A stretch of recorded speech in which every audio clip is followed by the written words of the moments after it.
Shout my hip hop since 1987, niggas. Hip hop since 1987.com.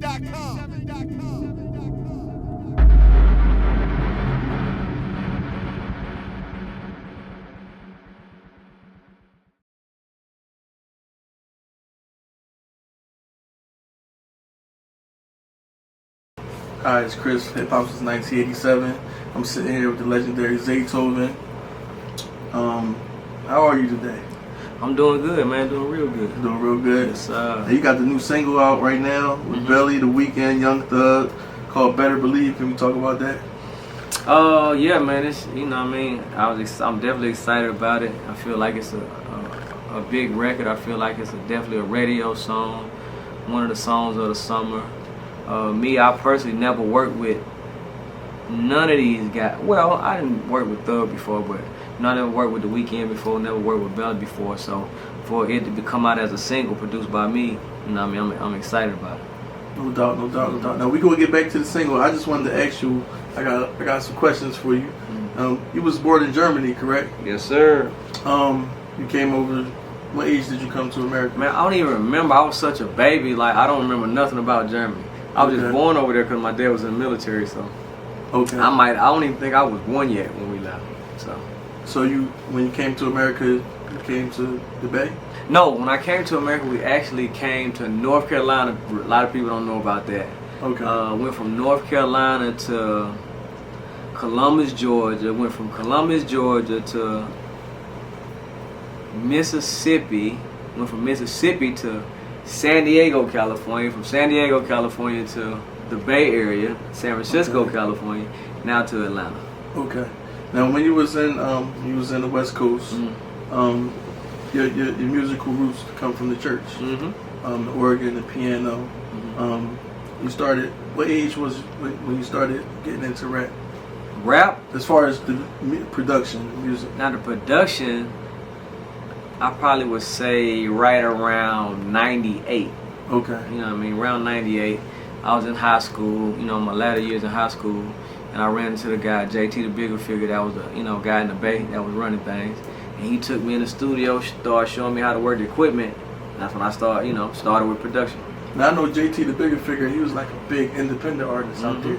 I remember he worked with like Daz Dillinger, and he was like, you know what I mean, selling like units, independent, like back then. Yep. Was you around when that was going down? I was definitely around. I was around for everything. Matter of fact, those were like my first placements, really. Me being on these different albums that he putting out, me having beats on these different albums was like my first big placements. To say I worked on E40 album, I did something with Be Legit, I did something with Daz Dillinger, I did something with Messy Marv. So those were my early, credits, to be honest with you. So. Okay. Now, at what point did you come to Atlanta? I came to Atlanta at the end of '99, right around the beginning of 2000. Okay. And the reason I came is because I was living in San Francisco by myself. My parents was here in Atlanta, but it was too expensive for me to live out there. So I'm buying studio equipment and all that, but I really ain't got nowhere to put it. Yeah. So I was just buying studio equipment, shipping it down here to my parents' house because they got room for me, and I can come stay down here and set up my little studio. So. Okay. And when you got to Atlanta, who was the first artist that you connected with that people would know? That people would know? Yeah. It would have to be Gucci Mane. Okay. Yeah. Like I was working with a lot of guys around from the neighborhood. I had my cousins and brothers and everybody working. And Gucci was amongst those guys. He would come over, every day. And he wasn't Gucci Mane yet, but he was one of those guys, like the first artist I was working with out here in Atlanta that actually blew up and became, a superstar. Now working with Gucci at that time, he was in the streets. He was, doing his thing, smoking, drinking. Now, from what I know, you don't smoke or drink. How was it working in an environment like that, being as though you're the sober, designated driver per se? It never made me no mind. It's been like that all my life. I'm a guy that grew up in the church. I'm a church musician, so it's a lot of things I don't do that a lot of my friends they do. Yeah. You know what I mean? So it didn't really make me no mind of whatever Gucci was into. You know what I mean?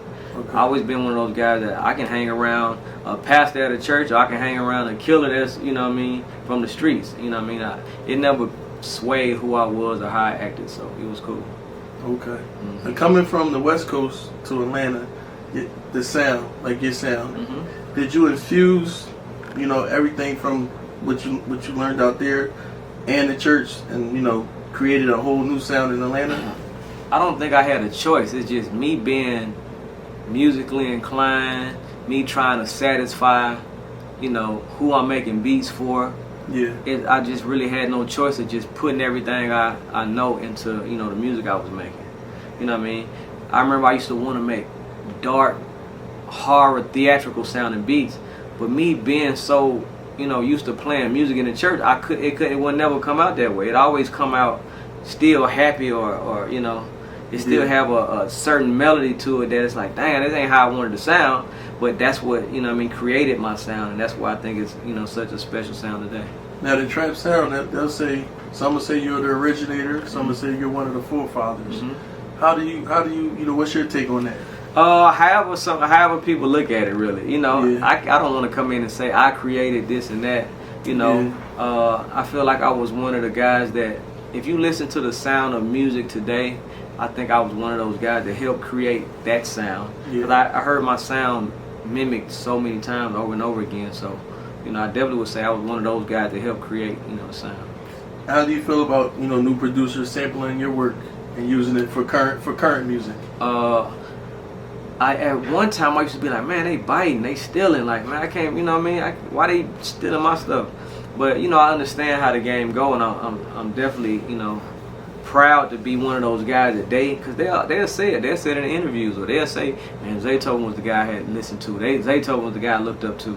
You know what I mean? So them kind of, you know what I mean, infusing my music into what they do, you know what I mean, I take it as a good thing. You know what I mean?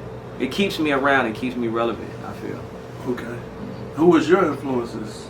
I had too many influences, because I grew up listening to nothing but church music. I wasn't even allowed to really listen to secular music. But then when I started listening to secular music, Dr. Dre was, you know, The Chronic was the first album I was able to listen to. Then I got into DJ Quick, I got into MCA, then I got into the Master P and his whole era, I got into the Hot Boys and their whole era. So I was just a fan. I was in love with all the different music, R&B, gospel, rap. I was just a fan of all of it. So I can't really just say one influence. I was influenced by it all. Now you've been listed as one of the 50 greatest producers of the 21st century. How do you feel about that accomplishment? Hey man, it felt good. You know what I mean? Because I'm one of those guys that, you know, I'm well known. I have songs under my belt, but I still feel like I'm like an underground producer, or even looked at like an underground producer. So when somebody like a Billboard recognized me for being one of the, you know, top 50 producers of the 21st century, it makes me feel good, because I ain't gonna lie, a lot of times when I see that stuff, I'm expected not to be on there. I'm expected for them to be like, I mean, they looked over me, or they, you know what I mean, they don't really know what's going on with me. So, you know, I'm a guy that's like, I've been known because of the music I do for up and coming artists, or street music. I'm not known for just a whole bunch of Billboard hits or none of that. So to be acknowledged on there, man, was, you know, a great feeling. Now I know a lot of producers, and they say your book From A to Z influenced them a lot. You know, what was your process like when, you know, making the book? I sat down with my publicist, Tamiko Hope, and she the one suggested it. You know what I mean? And I was like, I thought writing a book was gonna be like super hard. I'm like, man, I don't want to do that. It's gonna be too much. But the way she laid it out for me, the way we put it together, she did a great job of really putting it together. And man, I'm excited just to be able to have a book, something I can share my routine, share my characteristics, share, you know, what I feel like has made me successful, and get it out to, you know, other producers. Because, you know what I mean, I feel like people do look up to me. A lot of people do look up to me. So here's a guideline of, you know, how I move. Now you just produced with Traumatone, Road Runner for the Amigos. Can we talk about that? Yeah, shout out to my boy Traumatone, man. I met him out in Jamaica, and we was working with Rich Homie Quan. Rich Homie Quan, you know, flew a lot of producers out there to work with him. I met him out here, and we started creating, you know, out there. Yeah. And he was just a dope, dope producer that, we've been connected. We've been making beats here for the last couple of months. So for us to get our really first placement on a major album was, that was big. So, and I work with Amigos all the time. So I was excited to tell Trauma, like, oh, we on here. We got one on here. So that's great. Country Wayne, I'm a big fan. Big Drip. Y'all got a project coming. Can you talk about that? I don't even want to spill the beans too much. I don't know. Yeah, it's like I don't want to spill the beans because, like, some of this stuff, the element of surprise is what makes everybody excited about it and really love it. So I don't want to spill the beans on it yet. Okay. Now, who's your Mount Rushmore of producers? Who would you put on your Mount Rushmore producers? It's got to be more than 4 people, man. It's like.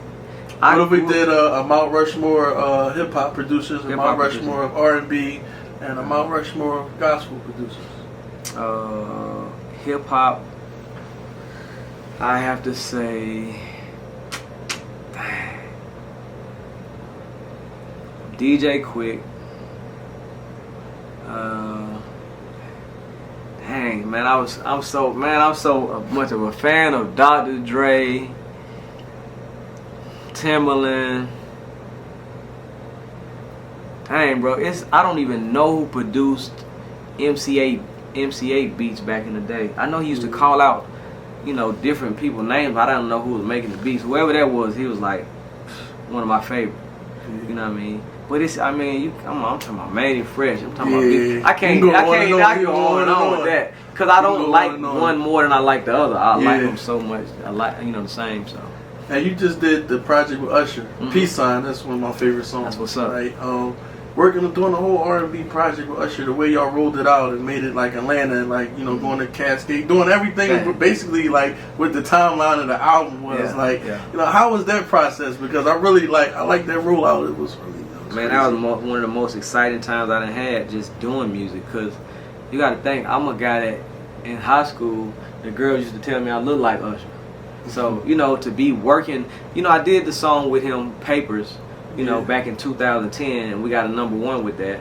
But I never met him at the time. I never even talked to him. I just did the music with a writer. It got to him, and it became his first single.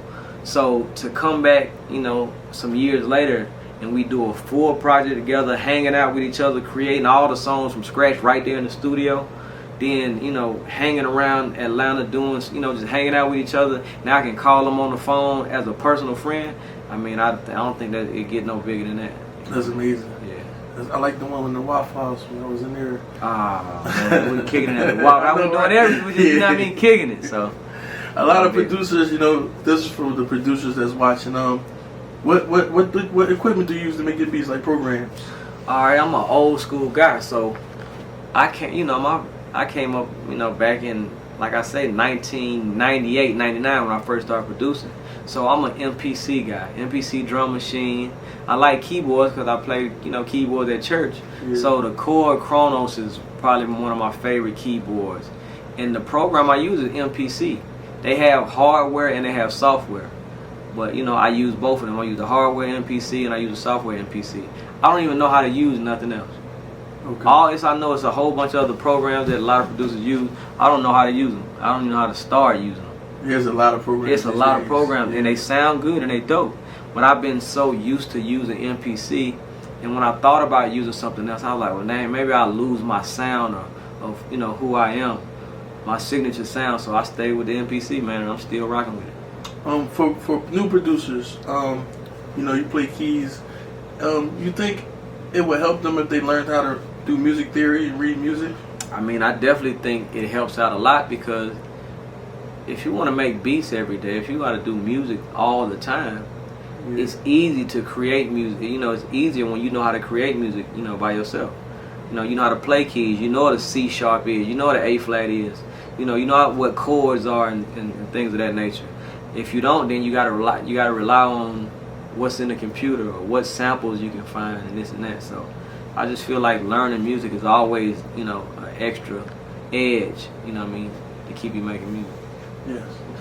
One more question. Your dream collaboration, production-wise. Dream collaboration? Yeah, like who would you want to work with, dead or alive? it had already happened, man. Believe it or not, my favorite gospel artist is a guy named Dietrich Haddon, and this is like one of my closest friends now. And we done a Christmas project together. We done songs he just released. We just performed together on Good Morning America. So it's like that was a dream a dream collaboration for me. You know what I mean? When I did the Usher project, I brought him in. This is my first time meeting him. I brought him in. He met me at the studio where I'm working on the Usher project, and he helped write some of the songs for the Usher project. Dope. So that's like, that's to me, it didn't get no bigger than that. That's dope. That's dope. He's a big fan of yours, Chris. You want to ask him a question? Good question. Ask him a question. I know you want to. I know you want to ask him a question. Ask him a question. Go ahead. Put you on the spot, didn't you? Ask him a question, man. I know you want to ask him a question. He read the book, everything. That's what's up. Tell him what you was telling me about Axel. I mean, we spoke a little bit about it outside, but more than anything, in 2017, I was like, really, I decided I was going to really do production, music, become a music producer. So God really put a lot of things in my life. He gave me a whole studio to work out of for free, gave me a mentor, but I was still just learning everything on my own. Like, I was just like you, just trying to figure ways to get my sound out there, figure ways to work with every artist. I was working with every single up and coming artist in Philadelphia, to where as though you think that I was like bigger than life. Yeah. So I was still just kind of like lost as far as like how to really do this. Even though I'm doing what I'm supposed to do, but it's like I needed a direction. One day I was just like, let me just look you up, because you the one that really inspired my That's dope. production dream, believe it or not. That's what's You, Pharrell, can name a list, but you specifically, I just felt like I just matched everything you had going on. Like, I understood your come up, moving around. So I went to Google, Googled you every damn day. That's what's up. Found Tamiko Hopes from the whole Hope experience. That just gave me like that motivational push to just go hard every single day. Every single day I was making like 4 or 5 beats a day. Got to do it. I started building a team of producers. I started traveling more, investing in my drip. You got to. That's you got to do it. People started paying me more money for beats. People flying me out, come out here, come out here, come out here. And when I read that book of yours, bro, that's really what amped me up as a producer. You dig what I'm saying? Like, that just amped me up to just go harder. Like, wake up every day and just knock out 4 or 5 beats. It got to be every single day. Got to be. I want to say I have a question for you, man. But like I said, man, I just want to say, I appreciate you, because I felt like I already knew you. And the way the universe, the way God works, about, I think it was 2018 when I was going crazy. I used to you're the reason why I booked Patchwork. That's big. That's big. That's what's up. I booked Patchwork. And then one day I'm in the bathroom. God. I'm in the bathroom. Yeah. And I heard somebody come in the bathroom. I was like, damn, I'm crazy. It was Zaytoven. So I'll get out the bathroom. I wash my hands. You at the joint washing your hands too. I'm just like. I remember that. I definitely remember that. I remember that. And then it was you and I think an artist you were working with at the time. I remember that. I forget his name, man, but it's a tall fella. And then I didn't really know what to say. You were like one of the first people I was ever starstruck. That's big. I didn't expect it. You know what I'm saying? Yeah. But I guess what advice could you give me for someone that got placements? It's signed to Warner Music right now. It's Well, we can talk about that off the camera. Finish the interview. You can wrap the interview up. That's what I'm saying. It's Chris with Hip Hop since 1987. Zaytoven, thanks for coming. All day, man. Thanks for giving us the interview. We appreciate it. Thank you, bro. Salute. Shout my hip hop since 1987, niggas. Hip hop since 1987.com.